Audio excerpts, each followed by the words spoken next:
Hi everybody, I'm going to fit in another video this morning, and we had a question related to astral projection. How do you accomplish that?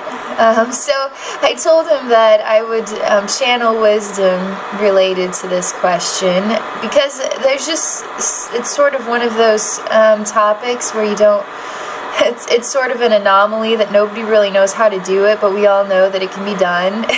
We all want to do it as well. So, okay, so it's sort of like a big white man smiling, standing behind me.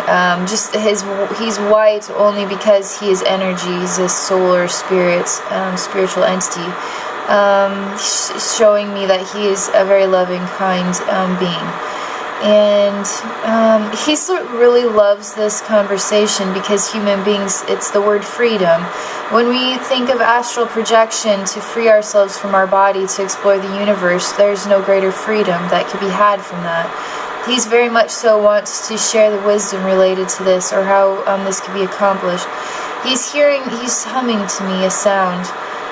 It sounds like or something low sounds, like a low humming noise. It says this noise is a really refreshing sound to our biological makeup. This low humming sound, which we're all familiar with. We've heard like monks humming it.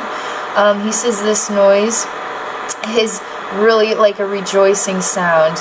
It even is like the sound of what is creation itself. It wants to create things, that low hum sound. Let's see what else he says. So it says gifts, gift of hands, gift of sight, see through the hands. He's trying to help me understand.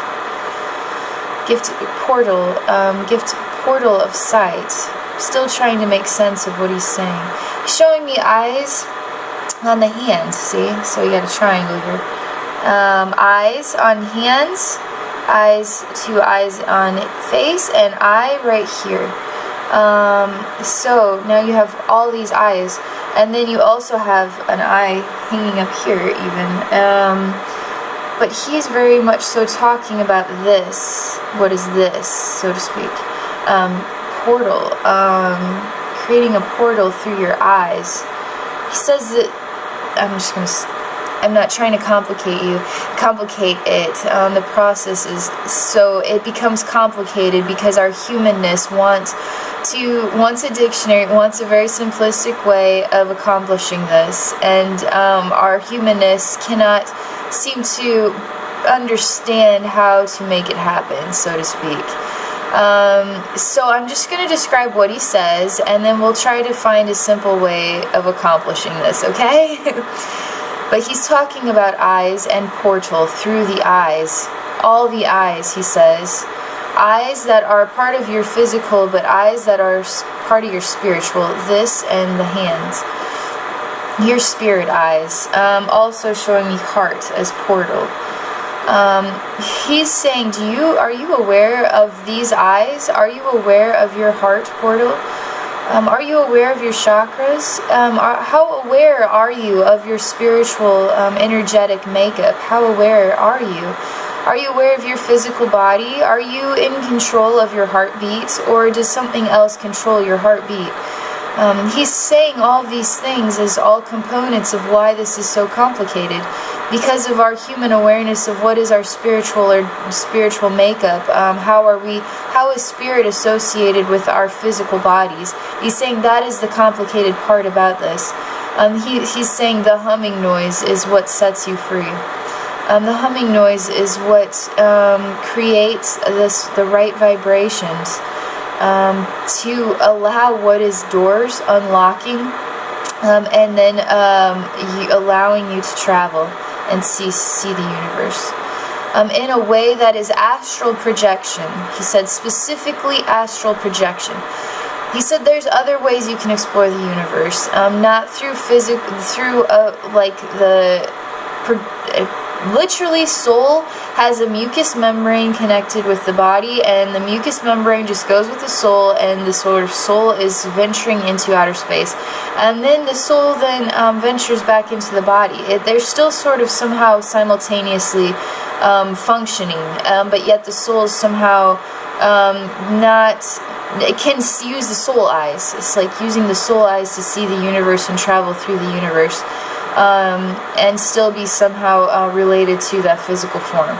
He's saying this is not, astral projection is not dying. It is a sort of venturing, using your eyes to venture outside of the body to see the vastness of space, or whatever you want to see, and then coming back.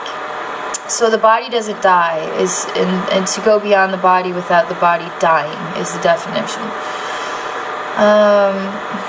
I'm asking him, so I have traveled through space before, but not in a way that was so physical, so felt in my physicalness. It was more sort of like the dream sort of sensation, where I could go places and see things in sort of my a dream world, so to speak, while I'm just in a relaxed meditative state.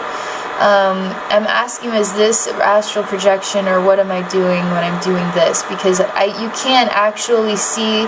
You can go visit the universe very easily, and it's all, you have to trust the imagination. This isn't just phony baloney. This imagination is real. He's helping me understand the difference. He's talking about pyramid energy again. This whole thing is really important. He's reminding me, so people have asked me questions, right, that have inspired this video about Nibiru, and then now a video about Egypt and pyramid power, and he's saying we're all interconnected. Souls and ideas and dreams are all aligned, and even this conversation now about astral projection, all interconnected, and loves to make a note of that for human beings, because we don't feel the connectedness of everything. We don't. But he said there's a connection in every single thing that happens. It's a domino. The domino just doesn't fall on its own. It falls and hits all kinds of dominoes. And then all of the dominoes start going, and not just one, doesn't hit just one domino. It hits millions and millions and millions of dominoes, even on and off the planet. Every interaction we make is literally affecting millions and trillions of things in ways that we have absolutely no idea. And he's showing me these just few conversations or emails or interconnected sort of relations, this conversations inspiring these things are the dominoes too. So and then the video itself is a domino as well. So like more dominoes. But back to the conversation here. Showing me the difference between astral projection, what is literally soul gravitating out of the body and into vastness while it's still somehow attached to the body still. Body does not die. But then there's another version of exploring space while you are still in oneness with the form. And he's showing me the relationship with the pyramid again, and the all-seeing eye. He says that is when you use this eye. There's different versions. It doesn't feel like it is coming from here, though. It doesn't. It feels like it's coming from here. Sort of laughing. And so, because of how we comprehend things, comprehend colors, comprehend the spirit realm, how a human being comprehends an infinite universe, comprehends how to accomplish astral projection, the human being does not understand how their soul is related to their body. So he's sort of laughing about my trying to interpret this. He's not being mean or anything, he's just happy. So let us go back. Alright, he wants me to talk about my experience. So I talk to people in the universe, right? And they usually, I feel them in my room, like people, invisible people. They are actually astrally projecting themselves here, so that it almost feels like they're actually here with me, but they're still a body on another planet or a spaceship or whatever far away. They're just coming here to visit me. So I can see them, what is through invisible eyes. I can interact and see them. psychic center, as they say. This is psychic center. Eye of Ra, all-seeing eye. Everybody has Eye of Ra. Everybody has all-seeing eye. This is all-seeing eye. And then so I can see them using my all-seeing eye, and then we can interact that way. And so sometimes I'll meditate, and then I'll try to find them in the universe, and then we go places. So I don't know where we go exactly, but what could be like, I find them in a garden, or I find them by a water body, or I find them on another planet somewhere, even in a spaceship. I've even gone and visited a spaceship.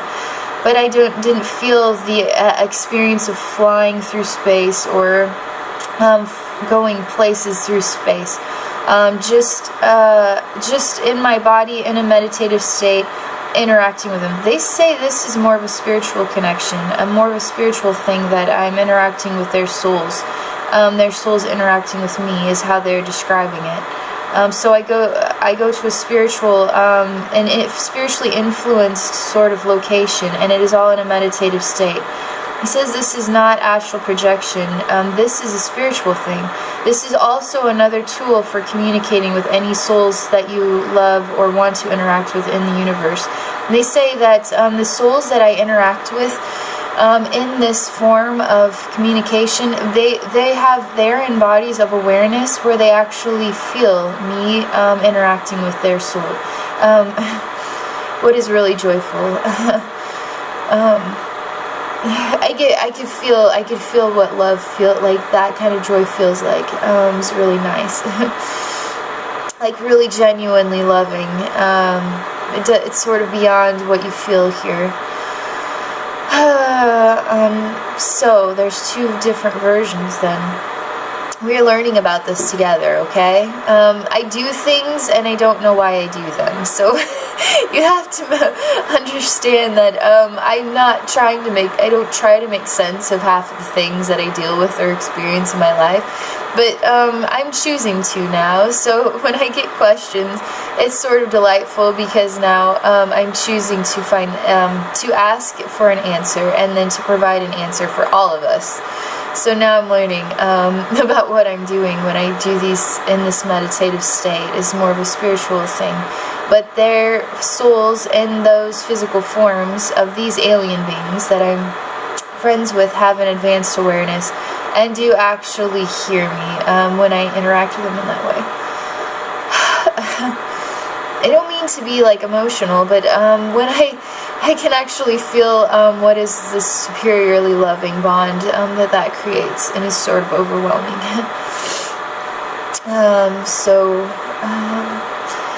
Alright, so back, give me a minute here.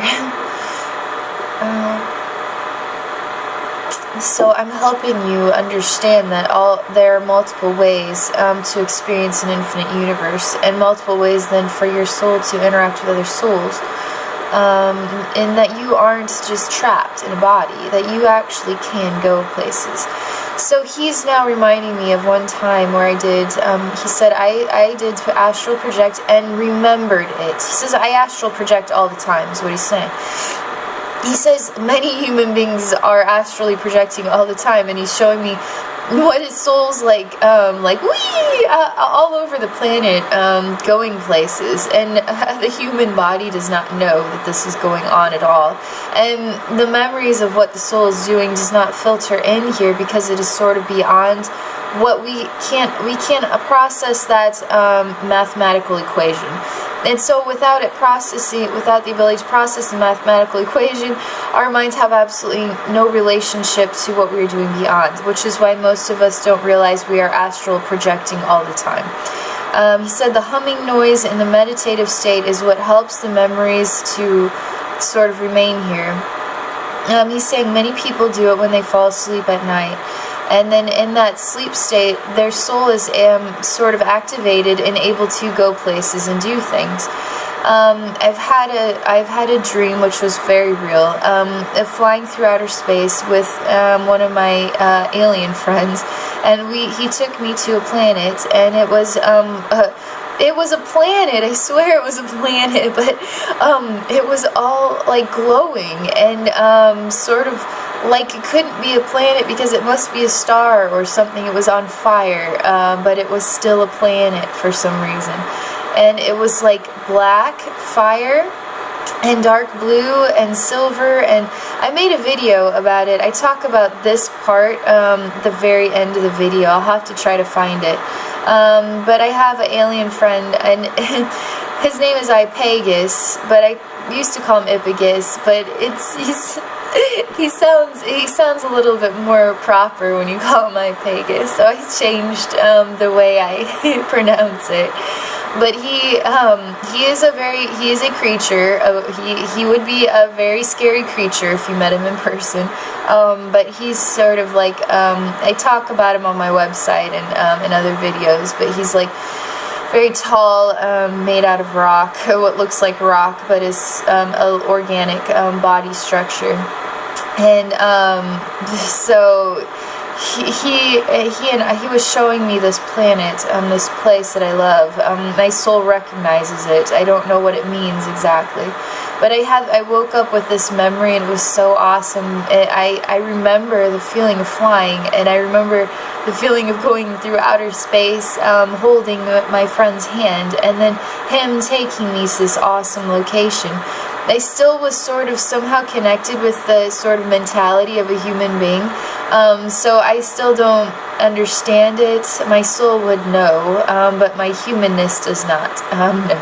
They're like, okay, well, why don't you ask us what that place is? So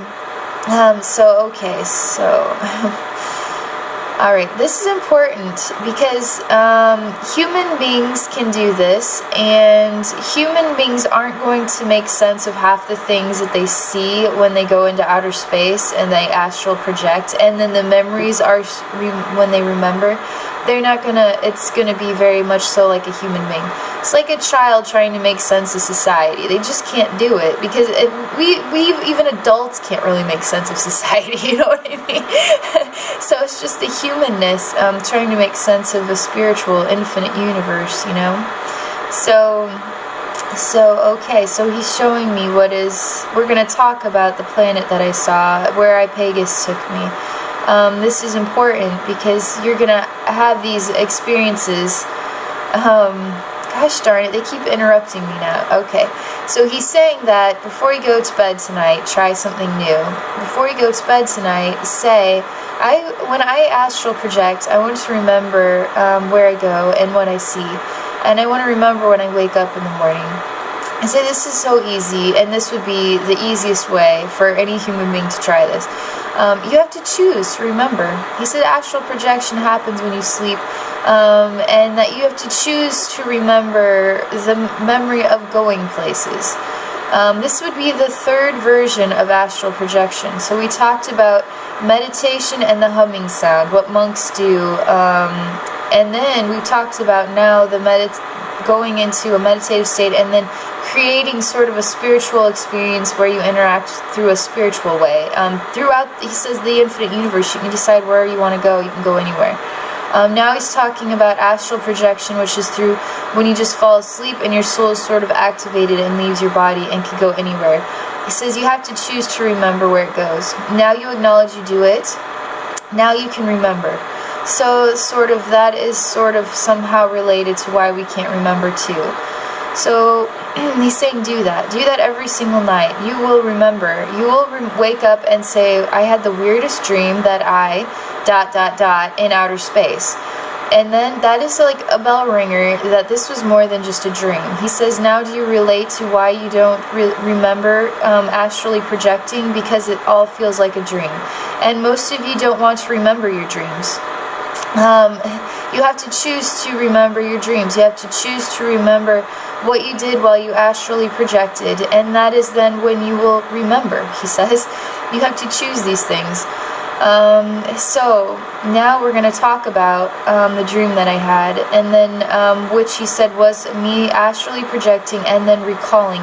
He said the love and joy I had from that experience is what helped me recall. Because I had been interacting with Ipagus a great deal, and then that sort of filtered into my memory that I had a dream with him. and we went somewhere together, and then I remembered the flying and the stars, and then seeing the planets, and that was the dream-like memory I have. That was real astral projection, he says. That is how my humanist translated it, as though it was just a dream. So let's see. So I'm trying to make sense of, I'm gonna relax, okay? And then breathe, and then we'll figure out here what this place is. So it is like sort of something both our souls find is very beautiful. Creation.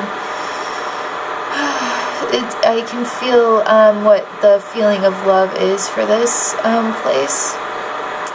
It's like really loving. Sort of like the feeling of love is like so honored, revere this creation, find it to be so beautiful, so thankful that it was created, so to speak. But also love, sort of, it creates love just because it is so beautiful. That is so this is so. Alright, give me a minute. So it's place. Alright.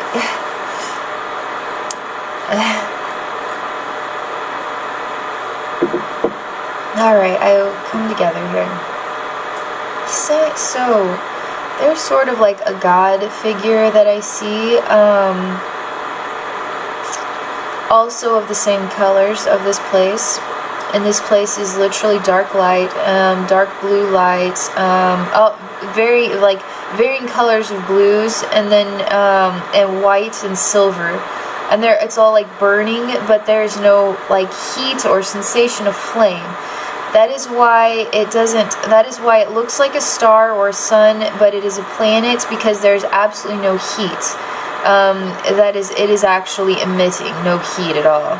And then when you walk on it, the ground is quite rugged. It's sort of sandy or dusty, with no living things growing there.